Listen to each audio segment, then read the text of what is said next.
Bienvenue à tous et bienvenue à toutes sur Un peu de sagesse au quotidien, le podcast où nous appliquons la sagesse divine à notre quotidien, ceci afin de vivre le bonheur au quotidien. J'espère que vous allez bien et que vous avancez progressivement, tranquillement, calmement sur ce cheminement qu'est la vie.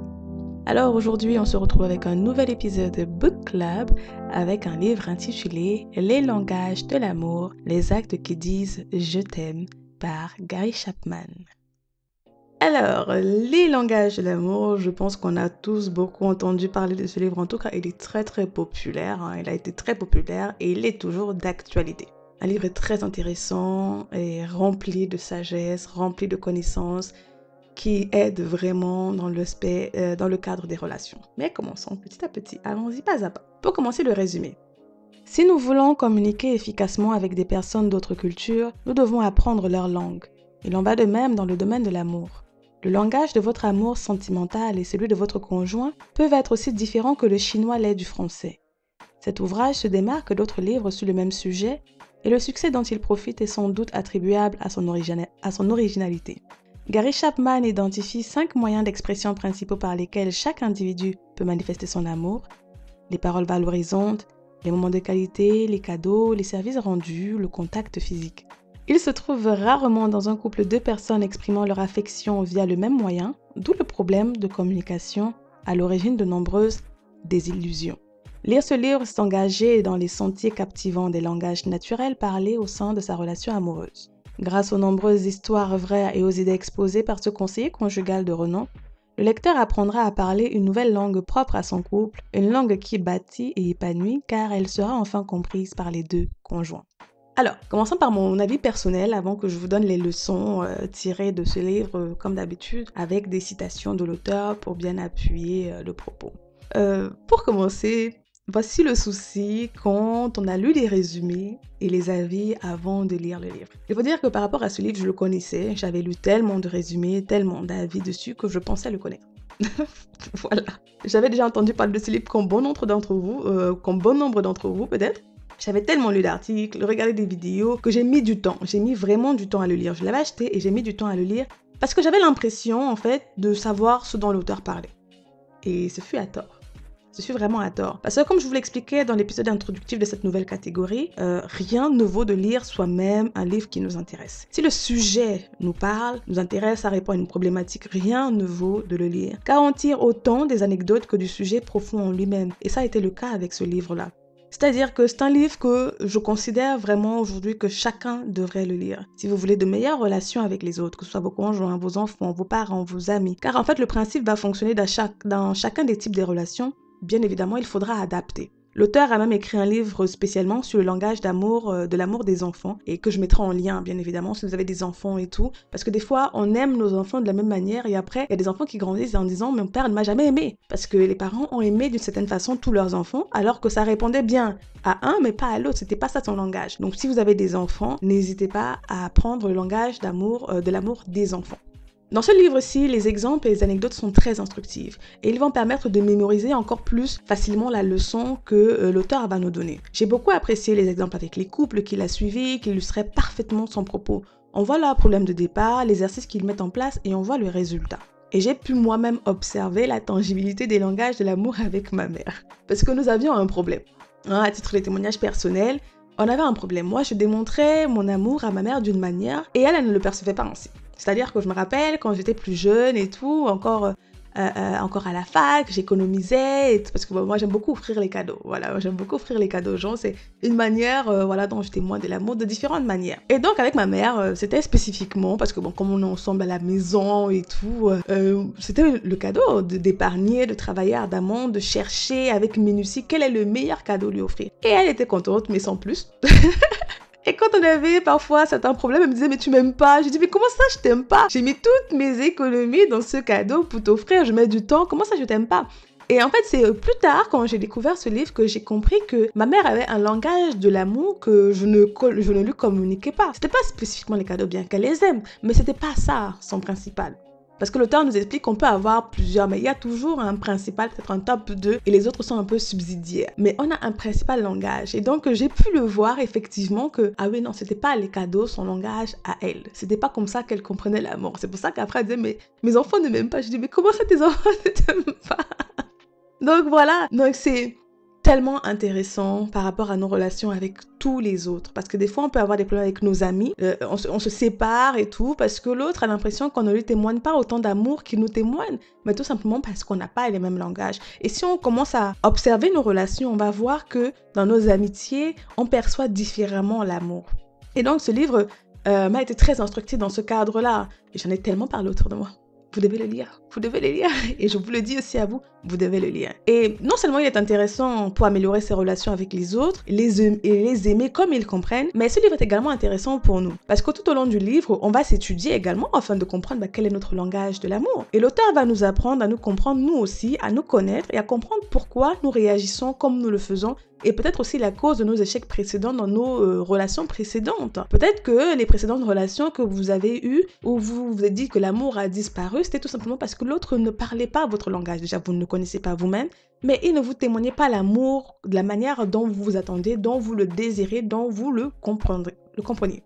Donc, c'est également très intéressant, c'est également un travail d'introspection. C'est pas que pour les autres, mais également pour nous. Ce que j'ai également aimé, c'est que l'auteur va mettre au centre la question de l'amour. Qu'est-ce que veut dire aimer? Voilà, qu'est-ce que veut dire aimer aujourd'hui? Et j'avais déjà abordé cette question en te présentant son livre, ce que j'aurais aimé savoir avant de me marier. Et ici, l'auteur, il va nous parler de l'amour qui donne, l'amour qui se sacrifie, et ça nous rappelle, bien évidemment, notre précédent thème sur les relations, où je vous ai présenté pourquoi il était plutôt intéressant parfois de se sacrifier, de donner à l'autre, de faire passer l'autre avant soi. C'était tout aussi bénéfique pour nous que pour l'autre. Parce que des fois, on a tendance à toujours regarder ce que nous, on peut retirer, ce que l'autre ne nous donne pas, ce qui nous est dû. Et pourtant, des fois, nous devons nous sacrifier et c'est tellement plus bénéfique. On a déjà abordé ça dans le thème précédent. Je mettrai, sur YouTube, je mettrai la playlist. Comme ça, vous pouvez aller directement voir les épisodes en lien. Et donc, un livre passionnant, intéressant, où on se construit et où on apprend tellement. L'auteur nous amène donc plus en profondeur dans la question de l'amour et il prend le temps de nous donner en détail comment appliquer les langages de l'amour, comment pratiquer, pourquoi il est intéressant de le faire et ce que vous allez bien évidemment gagner à le faire. Parce qu'en toute chose, on a toujours quand même un gain, même quand on se sacrifie. Et c'est malheureusement ce qu'on ne comprend pas souvent. On a l'impression que le sacrifice, c'est nous qui perdons et c'est l'autre qui gagne. Et pourtant non, quand on donne, c'est nous qui gagnons, c'est nous qui récupérons. Rappelez-vous, l'épisode introductif sur le thème des relations, il y a tant de joie, beaucoup plus de joie à donner qu'à recevoir. Il y a de la joie à recevoir, mais il y en a beaucoup plus à donner.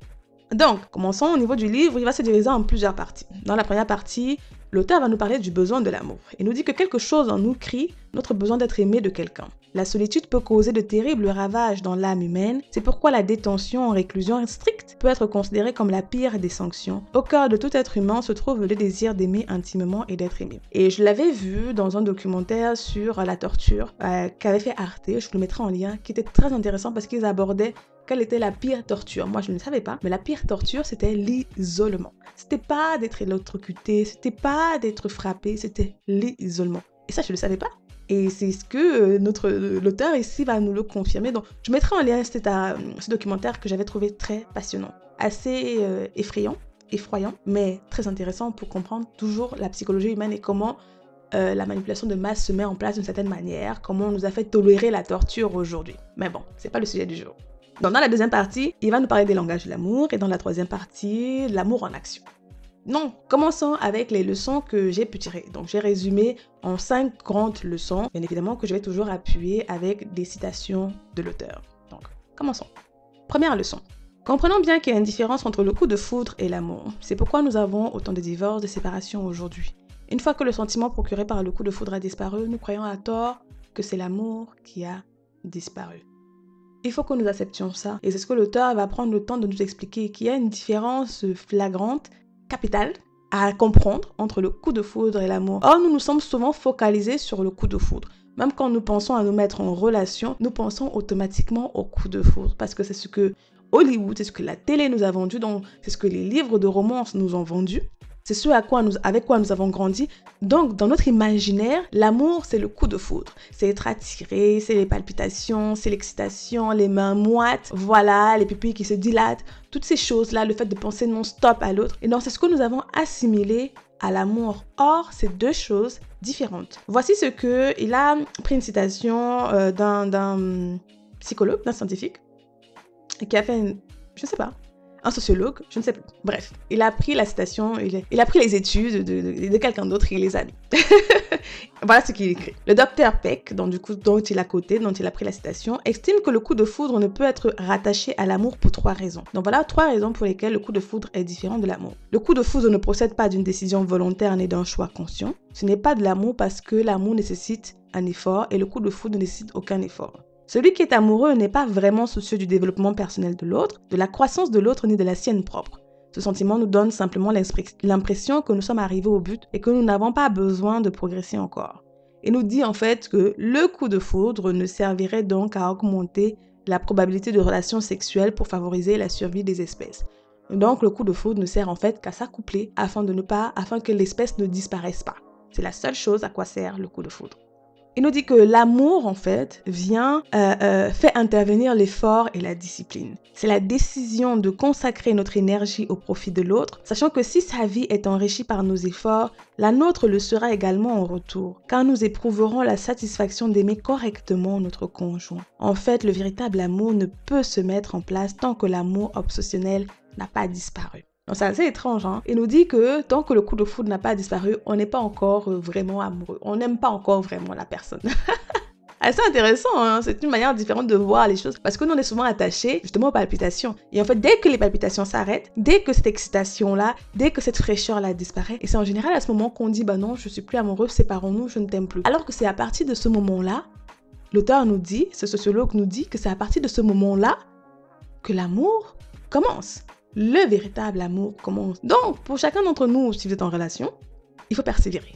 Il faut que vous compreniez, ou pour les célibataires, quand on va se mettre en relation, c'est pas le coup de foudre. Le coup de foudre est bien, c'est le commencement. Mais même quand le coup de foudre va disparaître, il faut comprendre que c'est là que l'amour se met, le véritable amour qui va se mettre en place et il demande des efforts. Leçon numéro 2.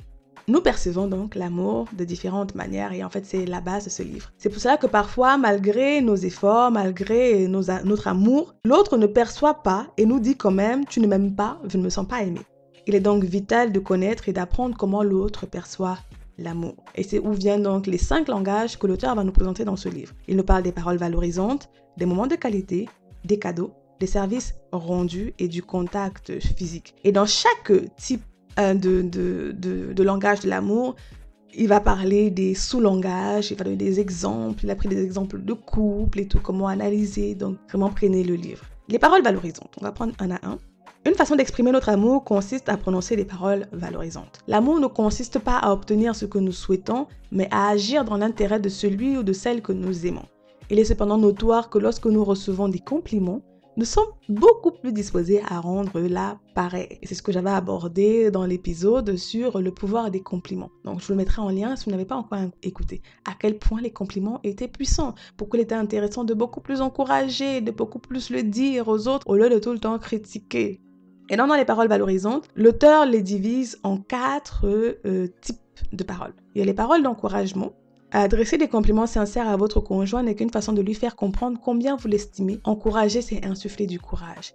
Il y a les paroles aimables, et nous dit que l'amour est aimable. Par conséquent, si nous voulons communiquer l'amour verbalement, nous devons employer les mots et un ton aimable. C'est notre façon de parler qui est concernée. Donc, ce n'est pas tout de juste se dire des compliments, mais il y a également l'attitude physique, il y a également l'intonation de la voix. Voilà. Parfois, nos messages sont doubles. Il dit ceci, il arrive que nos paroles disent une chose, mais que l'intonation de la voix en dise une autre. Nous émettons des messages doubles, notre conjoint interprétera généralement le message en fonction de l'intonation et non en fonction des mots employés. Notre manière de parler est donc de la plus haute importance. Donc il ne suffit pas juste de dire « bravo chérie, c'est bon ». Non, il y a tout. Il parle des paroles humbles. Il nous dit que l'amour formule des requêtes et non des exigences. À partir du moment où j'exige une chose de mon épouse ou de mon époux, je deviens le parent et lui l'enfant. Car c'est le parent qui dicte à l'enfant de 3 ans ce qu'il devrait faire, plus exactement ce qu'il doit faire. Il va nous parler après des dialectes variés, le fait de valoriser l'autre en son absence, de le mettre en valeur en société, même quand il est là, voilà, d'honorer son conjoint, d'honorer les autres en public. C'est important, ça fait du bien à ceux dont le langage est les paroles valorisantes. Il parle également des écrits, écrire une lettre où vous dites, voilà, on oublie, vous voyez, on a tellement et tellement habitué à nos SMS, nos courts SMS, mais des fois écrire des lettres. Voilà, les personnes qui sont sensibles à ce type de langage-là seront touchées par cela. Il nous parle après des moments de qualité. Les moments de qualité, c'est accorder à l'autre une attention totale et sans partage. Il nous dit que dans les moments de qualité, ce qui importe, c'est être ensemble, avoir un dialogue de qualité et apprendre à parler. Être ensemble. Il nous dit ceci. Un aspect central des moments de qualité réside dans l'attention que l'on porte à son conjoint et d'être ensemble. Je ne parle pas simplement de proximité. Être ensemble implique une attention soutenue. Au niveau du dialogue de qualité, il s'agit là d'une conversation dans laquelle deux individus partagent leur expérience, leurs pensées, leurs sentiments et leurs désirs avec affection sans s'interrompre. Apprendre à parler, il nous dit s'engager dans un dialogue de qualité n'est pas seulement écouter avec bienveillance, mais aussi accepter de s'ouvrir à l'autre. Et les activités de qualité, c'est le fait de faire avec l'autre ce qu'il veut, ce que nous voulons, peu importe, c'est le fait d'être ensemble. Le but est d'être ensemble et de partager la même expérience. Ça, c'est le langage des moments de qualité. Donc, il y a des gens qui veulent juste être ensemble. Voilà, c'est vraiment ça. Et donc, ma maman, c'était vraiment les moments de qualité. C'était les moments de qualité, être ensemble, parler. C'est ça son langage principal. Elle veut que nous soyons ensemble, que nous soyons là, focalisés à discuter, qu'on l'écoute, voilà. Et qu'on échange, qu'on s'ouvre. C'était vraiment ça. Alors que moi, j'étais focalisée sur voilà, les cadeaux, les paroles valorisantes. Mais c'est pas ça son principal langage. C'était les moments de qualité. C'est après quand j'ai découvert ça et je me suis dit, ah oui. Et donc du coup, voilà, j'ai commencé à faire un peu plus d'efforts dans ce sens-là. Ensuite, troisième langage que l'auteur va nous partager, c'est les cadeaux. Il dit un cadeau est quelque chose que vous pouvez tenir dans votre main en vous disant « Regarde, il a pensé à moi » ou « Elle s'est souvenue de moi ». Il faut penser à la personne en question pour lui offrir un présent. Le cadeau n'est que le symbole. Les cadeaux sont des symboles visibles de l'amour. Donc, il y avait les cadeaux, il a parlé des cadeaux en argent et le don de soi. Des fois, quand on pense aux cadeaux, on ne pense qu'à l'argent. On ne pense qu'au matériel. Et pourtant, il nous dit le don de soi. Il nous dit ceci. Il existe un cadeau qui parle mieux que n'importe quel autre objet qui tient dans la main. C'est le don de soi ou le don de sa présence. Le fait d'être là quand votre conjoint a besoin de vous est d'une valeur inestimable pour celui qui comprend bien le langage des cadeaux. Si la présence corporelle de votre conjoint révèle beaucoup de prix à vos yeux, je vous encourage à le lui dire. N'attendez pas qu'il lise dans vos pensées. Donc voilà, quand vous avez identifié vos langages de l'amour, c'est intéressant quand on est en couple, si vous êtes en couple, de peut-être faire cet exercice-là ensemble afin d'identifier les langages de l'un et l'autre et comme ça vous pourrez vous parler dans le langage que vous comprenez et ce qui fait maintenir la flamme et qui fait aller sur le long cours parce que l'autre se sent toujours aimé et vous vous sentez toujours aimé et la relation peut toujours aller de l'avant. Les services rendus comme quatrième langage de l'amour, il nous dit j'entends par service rendu toutes les aides qui à votre connaissance feraient plaisir à votre conjoint. Vous vous efforcez de lui être agréable en lui rendant service. Votre façon de lui exprimer votre amour consiste à le décharger en faisant certaines choses pour lui. Les services rendus exigent tous de la réflexion, de l'organisation, du temps, de l'effort, de l'énergie. S'ils sont accomplis dans un esprit positif, ils sont d'authentiques expressions d'amour. C'est ça. Pour ceux qui sont sensibles au service rendu, il va falloir regarder comment vous pouvez l'assister. Et voilà, comme l'auteur dit, ça va demander du temps, des efforts, voilà, du sacrifice. Voilà, du sacrifice. J'en avais parlé, comment des fois c'était intéressant de faire ce que l'autre aurait dû faire peut-être. C'est également une forme de témoigner son amour. Au lieu d'attendre que, voilà, on fait 50-50 à chaque fois, des fois, faire ce que l'autre aurait dû faire est une forme d'amour, est une forme de témoignage de son amour à l'autre.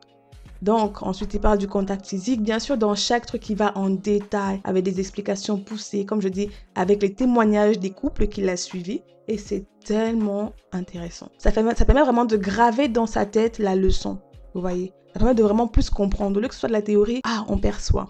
Le contact physique, bon, ça, on comprend. Dans le couple, le toucher est un puissant moyen pour communiquer son amour. Les treintes, des bains, les baisers, les enlacements, les relations sexuelles sont autant de façons de faire ressentir au conjoint qu'il est aimé. Mais il nous dit ceci. Dans le domaine du contact physique, votre meilleur guide sera votre conjoint lui-même. En effet, c'est lui que vous cherchez à aimer. Et lui seul sait mieux que quiconque quel genre de contact le comble le plus. Donc ce n'est pas juste le toucher, il faut toucher son conjoint comme il veut être touché. Donc il faut demander. L'amour demande à l'autre, qu'est-ce que tu veux? Donc voilà pour la deuxième leçon par rapport au fait que nous avons tous des manières différentes de parler l'amour, de comprendre l'amour. Donc, si nous voulons de meilleures relations, comprenons comment l'autre le comprend et parlons-lui dans son langage. Troisième leçon, il y a différentes manières de découvrir son langage de prédilection en amour afin de vivre des relations plus épanouies et de mieux aimer son partenaire. C'est une chose de savoir qu'il y a plusieurs langages, mais ce qu'on apprend également dans le livre, c'est comment découvrir son propre langage ou découvrir le langage de l'autre. Il nous dit qu'il y a 3 moyens pour découvrir les langages de l'amour qui nous est le plus naturel. 1. Dans ce que votre conjoint ou ceux avec qui vous vivez fait ou omet de faire, qu'est-ce qui vous blesse le plus? Il nous dit, voilà, l'inverse correspond vraisemblablement au langage d'amour le plus expressif pour vous. Donc, qu'est-ce que l'autre ne fait pas qui vous énerve le plus? Qu'avez-vous le plus souvent réclamé de votre conjoint? C'est probablement ce qui vous donne le mieux le sentiment d'être aimé. Comment exprimez-vous généralement votre amour à votre conjoint? Ce moyen est celui qui, en retour, vous donne le sentiment d'être aimé. Donc, comment exprimez-vous votre sentiment à l'autre, votre amour à l'autre? Vraisemblablement, un nouveau mot. Cela veut dire que ça correspond à votre langage à vous. Qu'est-ce que l'autre fait qui vous énerve ou qui ne fait pas? En fait, qu'est-ce qu'il ne fait pas qui vous blesse le plus? C'est vraisemblablement votre langage à vous. Qu'est-ce que vous réclamez le plus à l'autre ou qu'est-ce que l'autre vous réclame? Ça va dans les deux sens pour pouvoir détecter le langage de l'un et de l'autre. Il nous dit, parfois, on peut avoir 2 langages prédominants et donc être bilingue. Il n'y a aucun souci. Il dit que si on est bilingue, le conjoint a beaucoup plus de choix de parler votre langage, donc il n'y a aucun souci. Il nous dit, vous pouvez également vous poser cette question. Quel serait le conjoint idéal pour moi? Si j'avais le conjoint parfait, quelles seraient ses qualités? Le portrait du conjoint idéal vous donne un aperçu du langage de l'amour auquel vous êtes sensible. Donc voilà pour l'exercice. 4e leçon tirée de ce livre, c'est que le véritable amour résulte d'une décision. Et c'est vraiment super intéressant parce que, comme je disais au départ, l'auteur fait vraiment la différence entre le coup de foudre et l'amour. Il nous rappelle que nous sommes des créatures capables de faire des choix. Voici ce qu'il nous dit. L'amour n'efface pas le passé, mais il construit un avenir différent. Quand nous choisissons de communiquer à notre compagnon ou compagne des expressions actives de l'amour qu'il ou qu'elle comprend, nous créons un climat émotionnel propice au règlement de nos conflits et de nos manquements passés. Ça ne veut pas dire que parce que vous comprenez, il n'y aura pas de conflit. Mais le fait que nos réservoirs émotionnels sont remplis, nous nous sentons aimés, les choses vont beaucoup plus facilement. Les choses se passent beaucoup plus facilement, s'arrangent beaucoup plus facilement en cas de conflit. Et nous dit encore, nos actions prévalent sur nos émotions. Il en est de même pour l'amour. Nous découvrons le langage familier de notre conjoint, celui dans lequel il comprend l'expression de notre amour et nous décidons de le parler. Que cela nous soit naturel ou pas. Nous ne recherchons pas des émotions fortes ou une excitation en particulier, nous décidons tout simplement d'agir dans l'intérêt du conjoint. Nous sommes résolus à satisfaire ses besoins émotionnels, ainsi son réservoir se remplit et il y a de fortes chances pour qu'à son tour, il s'efforce de parler notre langage préféré en matière d'amour. Oui, le donnant-donnant se fait naturellement, mais à partir du moment où on se donne d'abord. Des fois, on attend que l'autre donne et l'autre attend aussi que nous, on lui donne. Il faut bien que quelqu'un se sacrifie en premier. Il faut bien que quelqu'un donne en premier. C'est vital. Et c'est pour ça qu'aujourd'hui, nous avons tant de mal. Et que nous ne comprenons pas comment les grands-parents, ceux des générations précédentes, ont fait pour rester aussi longtemps. Il y avait des sacrifices.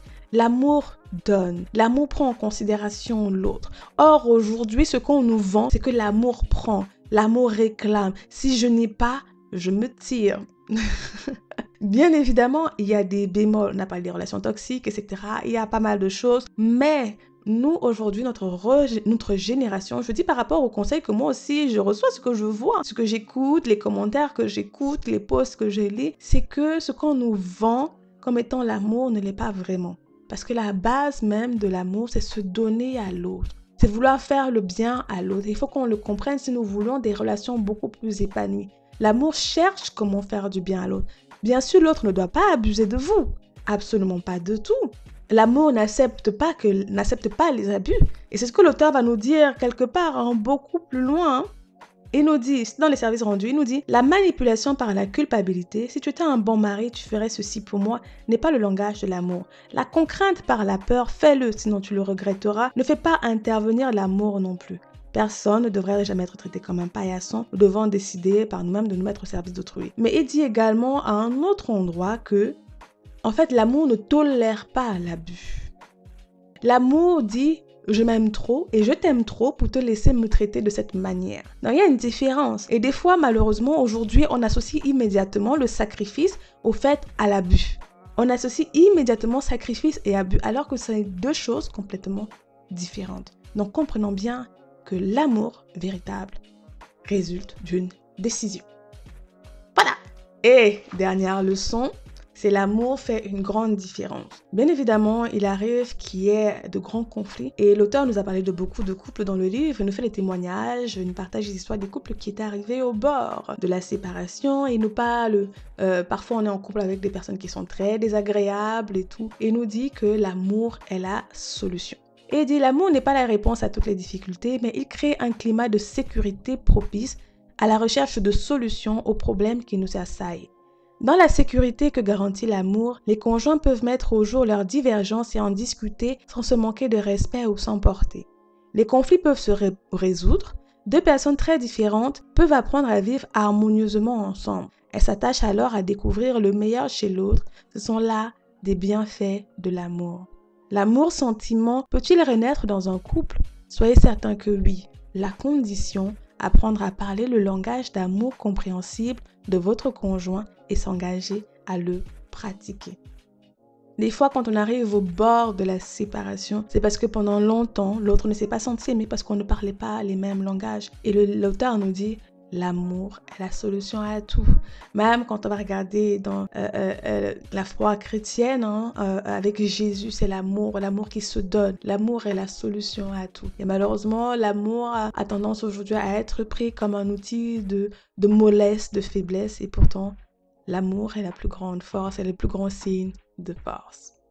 Donc voilà, Et pour un mot pour la fin, l'auteur nous dit ceci. Dans un couple en bonne santé, il faut prendre en considération cette diversité de perspectives. Nul besoin d'être en accord sur tout, mais il est important de gérer les divergences sans que le couple ne soit conduit au bord de la rupture. Si les conjoints ont des réservoirs émotionnels vides, ils auront tendance à se disputer et à s'éloigner l'un de l'autre. Dans certains cas, ils peuvent tenir des propos violents et même en venir aux mains. En revanche, si leurs réservoirs sont pleins, un climat d'amitié et de compréhension mutuelle se créera, propice à l'examen paisible des divergences d'opinion et à la recherche de solutions négociées. Donc, voilà pour nous pour aujourd'hui. Un livre passionnant, comme je dis, que je vous conseille véritablement de lire. Ne vous en tenez pas juste à ce résumé, à ces leçons que moi j'ai pu tirer. Peut-être que vous en tirerez d'autres. Peut-être que vous en tirerez vous d'autres. J'espère que c'était français ça. Peut-être que voilà, vous aurez plutôt d'autres leçons. Donc si on peut résumer les leçons que je vous ai partagées aujourd'hui, j'ai dit donc la leçon numéro 1, c'est de comprendre qu'il y a une grande différence entre le coup de foudre et l'amour, et c'est la résultante des problèmes que nous avons dans nos relations aujourd'hui, parce que nous pensons que une fois que le sentiment procuré par le coup de foudre a disparu, nous croyons à tort que c'est l'amour qui a disparu. Leçon numéro 2, comprendre bien évidemment que nous percevons l'amour de différentes manières, et c'est pour cela que malgré nos efforts parfois, l'autre ne le perçoit pas et nous dit quand même tu ne m'aimes pas, je ne me sens pas aimé. Et donc il est vital donc de connaître, d'apprendre comment l'autre perçoit l'amour afin de lui parler dans son langage. Leçon numéro 3, il y a différentes donc manières de découvrir son langage de prédilection en amour afin de vivre des relations plus épanouies et de mieux aimer son partenaire. Donc l'auteur nous a donné 3 solutions, plusieurs exemples de comment le découvrir. Leçon numéro 4, le véritable amour résulte d'une décision. Et leçon numéro 5, l'amour fait une grande différence. Donc voilà pour nous pour aujourd'hui. Comme d'habitude, vous allez pouvoir retrouver l'article en lien avec cet épisode sur Evenhouse Edition avec toutes les citations que j'ai pris le temps de noter de l'auteur. Vous allez pouvoir les retrouver sur l'article. Dites-moi ce que vous en pensez. Est-ce que vous avez lu ce livre-là? Qu'en avez-vous tiré? Continuons la discussion en commentaire. J'espère qu'il vous aura été utile. J'essaierai de voir s'il y a une version audio sur YouTube, parce que des fois on ne peut pas se procurer les livres. J'essaierai de voir si je trouve une version audio sur YouTube et je vous la mettrai en lien. Sinon, je vous partagerai également d'autres avis, d'autres résumés de ce magnifique livre que je vous conseille grandement, soit d'écouter, soit de lire. Et donc voilà pour nous pour aujourd'hui. Comme d'habitude, vous allez tout trouver sur Evenhouse, le guide pour se créer des objectifs personnalisés afin d'avancer dans sa vie et de se créer cette vie épanouie qui est la nôtre, qui nous correspond à nous-mêmes, à nos besoins, à notre vision. Sur ce, je vous dis donc à la prochaine. Prenez soin de vous, prenez soin des vôtres et que Dieu vous bénisse. Ciao!